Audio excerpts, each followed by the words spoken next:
सर्वांना नमो बुद्धाय. जय भीम, जय भारत, जय महाराष्ट्रसुद्धा.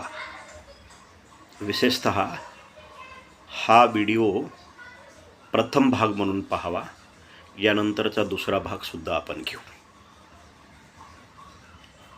ओबीसींच्या काही जातींचं राजकीय अस्तित्व मागील लोकसभेमध्ये लयात गेल्यामुळे ओबीसींच्या काही प्रस्थापित जातींचं अस्तित्व मागच्या लोकसभा इलेक्शनमध्ये लयात गेल्यामुळे BJP वंचित बहुजन आघाडीच्या ओबीसी आरक्षण बचाव यात्रेच्या माध्यमातून गरीब मराठ्यांच्या आरक्षणाचा खून करू पाहत आहे. ही बाब लक्षात घ्या. सगळ्यात महत्त्वाचे दोन विषय असे आहेत की जे आरक्षण धोक्यात नाहीच त्याच्याबद्दल लोकांच्या मनामध्ये भीती निर्माण केली जात आहे. जशी देवाची भीती दाखवून भट आणि ब्राह्मण लोक लुटतात, तशाच पद्धतीचं मतं लुटण्यासाठी मतं लुटण्यासाठी आणि सत्ता लाटण्यासाठी ओबीसींना भीती दाखवली जाते की तुमच्या आरक्षणाला मराठ्यांपासून धोका आहे. आणि तुम्ही जर आज मराठ्यांना रोखलं नाही तर उद्या मराठेच जर निवडून आले, मुळात विधानसभेच्या कुठल्याही राज्याच्या विधानसभेला ओबीसी आरक्षणाचा निर्णय घेण्याचा किंवा ते बदलण्याचा किंवा त्याची कुठलीही त्याच्यामध्ये अमेंडमेंट करण्याचा अधिकार राज्य सरकारला मुळातच नाही. जर तो असता तर महाराष्ट्र सरकार आत्तापर्यंत मराठ्यांना आरक्षण देऊन, ओबीसीमधून आरक्षण देऊन मोकळं झालं असतं. त्यामुळं महाराष्ट्र सरकार असेल किंवा देशातल्या कुठल्याही राज्य सरकारला कुठल्याही केंद्र सरकारच्या कंकरंट लिस्टमधल्या विषयामध्ये इंटरफेअर करण्याची मुभा नाही. पण गरीब मराठ्यांच्या, गरजू मराठ्यांच्या, गरजवंत मराठ्यांचा लढा रोखण्याचा कार्यक्रम महाराष्ट्रामध्ये फार मोठ्या प्रमाणात चालू आहे. आणि ओबीसी आरक्षण बचाव तो बहाना है, बीजेपी को फिर से सत्ता में लाना है. ओबीसी आरक्षण बचाव तो बहाना है, बीजेपी को फिर से सत्ता में लाना है. ये बहाना कशासाठी चालू आहे तर त्यांना इथं वोट डिवाइड करायचं आहे. मागच्या लोकसभा इलेक्शनमध्ये जे मतदान BJP विरोधातील पक्षांना गेलेलं आहे ते मतदान वंचित बहुजन आघाडीकडे वळवायचं आणि ते तिकडं कुजून टाकायचं. त्याचा काहीही फायदा 2019मध्येही झाला नाही, 2024मध्ये सुद्धा झाला नाही. लोकांनी 2019च्याही लोकसभेला, विधानसभेला मतदान केलं वंचित बहुजन आघाडीला. वंचित बहुजन आघाडीला लोकांनी मतदान केलं आणि उमेदवार BJPचे निवडून आले है ना. 2019ला लोकांनी लोकसभेला मतदान वंचित बहुजन आघाडीच्या उमेदवाराला केलं आणि निवडून BJPचा उमेदवार आला.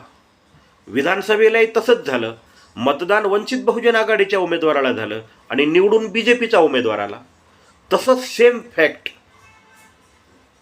होईल हे लोकांनी ओळखलं आणि 2024ला लोकांनी वंचित बहुजन आघाडीलाही मतदान केलं नाही आणि BJPलाही मतदान केलं नाही है ना.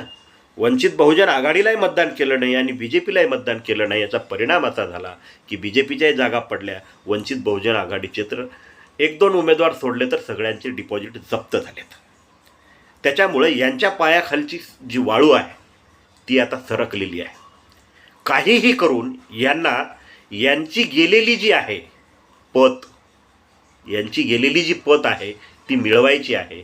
त्यामुळं आता ही जर पत मिळवायची असेल तर एकच रस्ता आहे, तो म्हणजे ओबीसी व्होट डिवायडेशन.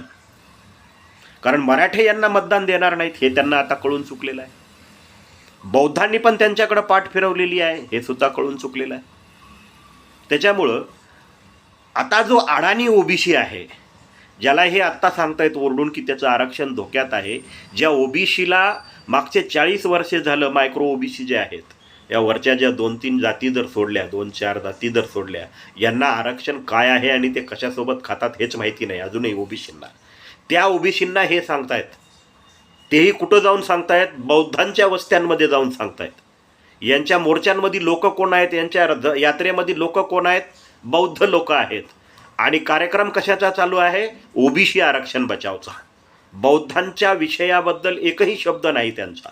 ओबीसी बचाव आरक्षण कोणाच्या खांद्यावर आहे? बौद्धांच्या. म्हणजे आमच्या खांद्यावर आमचं डोकं राहिलेलं नाही आहे, आमच्या खांद्यावर ओबीसीचं डोकं आणून ठेवलेलं आहे ना. अशी काहीशी परिस्थिती चालू आहे. आणि या माध्यमातून ओबीसी आरक्षण बचावच्या माध्यमातून मराठ्यांचा, गरीब मराठ्यांच्या आरक्षणाचा खून होण्याची शक्यता आहे. कारण वातावरण निर्मिती तशा पद्धतीची चालू आहे. मोहनदास गांधी इतिहासामध्ये आजही पाखंडी म्हणून ओळखले जातात. बरेच लोक त्यांना सन्मानानं महात्मा गांधी म्हणत असतील, पण बाबासाहेब आंबेडकरांनी इंग्रजांकडून मिळवलेले आमचे हक्क आणि अधिकार मारून टाकणारा व्यक्ती मोहनदास करमचंद गांधी आहे, म्हणून आम्ही त्यांना पाखंडी म्हणतो. त्याचीच पुनरावृत्ती जर मराठ्यांचं आरक्षण, गरजवंत मराठ्यांचं आरक्षण जर त्यांना योग्य वेळी मिळालं नाही, तर हे ओबीसींची यात्रा करणारे मराठ्यांच्या नजरेमध्ये पाखंडी होतील. मराठ्यांच्या नजरेमध्ये पाखंडी होतील आणि मराठ्यांच्या मनामध्ये आमच्याबद्दल पुन्हा विष निर्माण होईल. आत्तापर्यंतचं जातीचं विष आरक्षणामध्ये रूपांतरित होईल आणि जातीच्या विषापेक्षाही आरक्षणाचं विष भविष्यामध्ये घातक ठरणार आहे. म्हणून ओबीसी आरक्षण बचाव यात्रा ही फक्त ओबीसीचं आरक्षणच वाचवण्यासाठी नाही, तर ती मराठ्यांचं आरक्षण खतम करण्यासाठी सुद्धा आहे. त्याच्या 2 बाजू लक्षात घ्या. पहिली बाजू ओबीसी आरक्षण बचाव आणि दुसरी बाजू कशासाठी बचाव? मराठा आरक्षण हटाव. मराठ्यांना आरक्षण मिळू नये म्हणून ओबीसी आरक्षण वाचवायचे, ज्याला धोकाच नाही. ओबीसी आरक्षणाला धोकाच नाही. मराठा आरक्षण कशासाठी? मराठ्यांना आरक्षण मिळू नये म्हणून ओबीसी आरक्षण वाचवायचं आहे. माझ्या ॲनालिसिसनुसार आज मराठा आरक्षणाला विरोध का होतोय? जरांगे पाटलांना विरोध का होतोय? मराठ्यांना ओबीसीमधून आरक्षण देऊ नये, त्यांना वेगळं ताट असावं, ही भूमिका आत्ता ह्या मागच्या 6 महिन्यातच का बरं वर आली? मागच्या 40 वर्षापासून मराठे आरक्षण मागतायत. शेकडोंनी मराठ्यांनी मोर्चे काढलेत, शेकडोंनी, हजारोंनी त्यांची आंदोलनं झालेत, शेकडो तरुणांनी बळी दिलेले आहेत, शेकडो तरुणांनी आत्महत्या केलेल्या आहेत. आत्तापर्यंत कुठल्याच राजकीय नेत्यांनी मराठ्यांचं ताट वेगळं असावं अशी भूमिका घेतली नव्हती. आत्ताच का मराठ्यांचं ताट वेगळं घेण्याची भूमिका घेण्याची वेळ आली? त्याचं कारण असं की मराठा आंदोलनाचे नेते जरांगे पाटील BJPच्या कुठल्याही कॉम्प्रोमाइजला बळी पडले नाहीत. प्रकाश आंबेडकरांनी जरांगे पाटलांची भेट घेतली, त्याच्यानंतर त्यांच्या एकत्र येण्याच्या चर्चा सुरू झाल्या. तसा प्रयत्न प्रकाश आंबेडकरांनी केलासुद्धा होता, तशा ऑफर्स त्यांनी दिल्यासुद्धा होत्या, पण जरांगे पाटलांनी त्या मांडल्या नाहीत. असे प्रयत्न प्रकाश आंबेडकरांनी आत्तापर्यंत सगळ्यांसोबतच केलेले आहेत, पण प्रकाश आंबेडकरांबद्दल राजकीय नेत्यांमध्ये असणारी विश्वासार्हता आता राहिलेली नाही.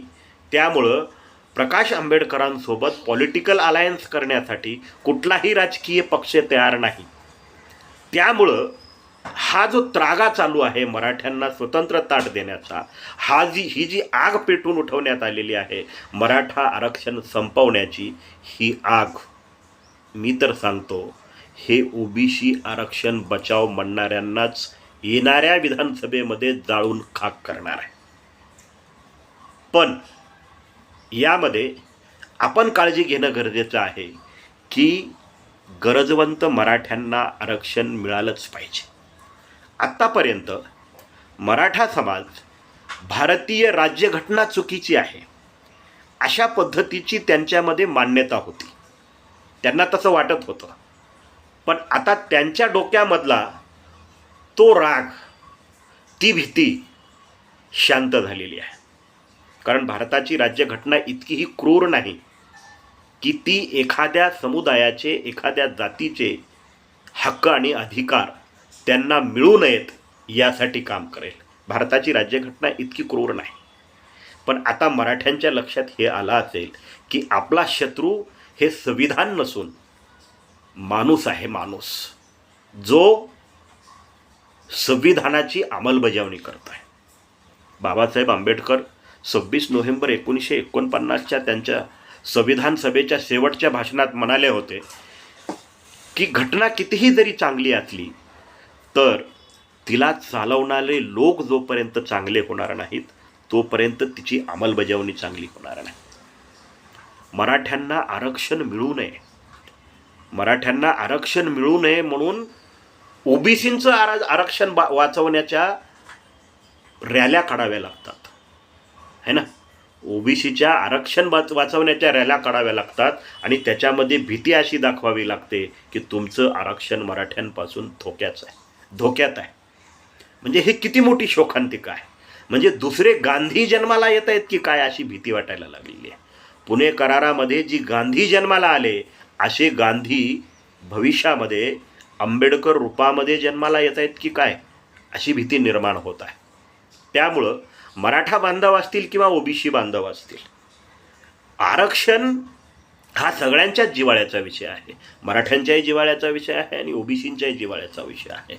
मुळात मराठा आणि ओबीसी दोघांनाही आरक्षण मिळालं पाहिजे, नाही अशातला भाग नाही. जिथे मराठ्यांना कुणबी म्हणून आज 60 ते 70% लोकांना ऑलरेडी आरक्षण मिळतं आहे आणि तिथं तुम्ही सांगताय की त्यांचं ताट वेगळं करा आणि ह्यांचं ताट वेगळं करा, हे कशासाठी चाललं आहे? म्हणजे ही नाटकं कशासाठी चालू आहेत? तर ही नाटकं येणाऱ्या विधानसभेमध्ये BJPला सत्तेवर बसवण्यासाठी चालू आहेत. जे मराठे ऑलरेडी कुणबी म्हणून प्रमाणपत्र घेत आहेत, कुणबी म्हणून रिझर्वेशनसुद्धा घेत आहेत, मागच्या 30-35 वर्षापासून कुणब्यांमध्ये रिझर्वेशन घेत आहेत, त्यांना तुम्ही आता म्हणता तुमचं ताट वेगळं करा. त्यांचं ताट वेगळं करण्याच्या नावाखाली BJPला पुन्हा सत्तेवर आणण्याचा घाट ओबीसी आरक्षण बचावच्या माध्यमातून घालण्यात येत आहे आणि त्यामध्ये मराठ्यांचा बळी देण्याची जोरदार तयारी शासन आणि प्रशासनाच्या माध्यमातून सुरू आहे. हे कुठंतरी रोखण्यासाठी हे कुठंतरी रोखलं पाहिजे आणि हे जर नाही रोखलं तर भविष्यामध्ये याचे परिणाम अतिशय दुर्गामी होऊ शकतात. त्यामुळं ओबीसी आरक्षण बचाव म्हणत असताना गरीब मराठ्यांना आरक्षण मिळालं पाहिजे, ही सुद्धा कॉन्स्टंट भूमिका आपली असली पाहिजे. जर ही भूमिका कॉन्स्टंट नाही राहिली तर भविष्यामध्ये याचे दुष्परिणाम सगळ्यांनाच भोगावे लागतील. ते फक्त राजकारण्यांनाच नाही तर समाजकारण्यांनाच, अतिशय समाजाच्या खालच्या स्तरापर्यंत त्याचे परिणाम भोगावे लागतील आणि ते परिणाम भोगायला लागू नयेत म्हणून सध्या चाललेली जी बीजेपीची जी ओबीसी आरक्षण बचाव रॅली आहे, ह्या रॅलीने आता राजकीय स्वरूप धारण केलेलं आहे आणि ती मतं मागत निघालेली आहेत. कालचंच भाषण मी ऐकलं बाळासाहेब आंबेडकरांचं. ते सरळ सांगतायत की आता वंचित बहुजन आघाडीला मतदान करा. म्हणजे 2019ला लोकांनी वंचित बहुजन आघाडीला मतदान केलं आणि BJP निवडून आली, है ना. 2019ला वंचित बहुजन आघाडीला लोकांनी मतदान केलं आणि सत्तेवर BJP आली. तशाच पद्धतीचा खेळ भविष्यामध्ये होऊ नये म्हणून ओबीसींनो घाबरू नका. मराठ्यांपासून तुमच्या आरक्षणाला कालही धोका नव्हता, आजही धोका नाही आणि उद्याही राहणार नाही. कारण ह्या राज्याचं बजेट कुठल्याही एका जातीचं, धर्माचं किंवा वंशाचं किंवा लिंगाचं नाही. सगळ्यांचे हक्क आणि अधिकार त्यांना देण्याचं सामर्थ्य भारताच्या राज्यघटनेमध्ये आहे. त्यामुळे आपण कोणीतरी सांगतंय कोणाचं तरी आरक्षण धोक्यात आहे म्हणून आपलं आरक्षण धोक्यात नसताना दुसऱ्याच्या आरक्षणाचा बळी आपण घेऊ नये.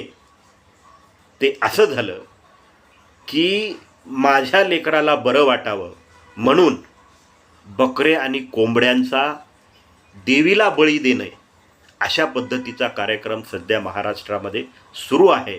माझं आरक्षण वाचवण्यासाठी मी मराठ्यांच्या आरक्षणाचा बळी देतोय, जिथं माझं आरक्षण धोक्यातच नाही. अशा पद्धतीची अवस्था सध्या महाराष्ट्राच्या महाराष्ट्राच्या केंद्रस्थानी येऊन बसलेली आहे.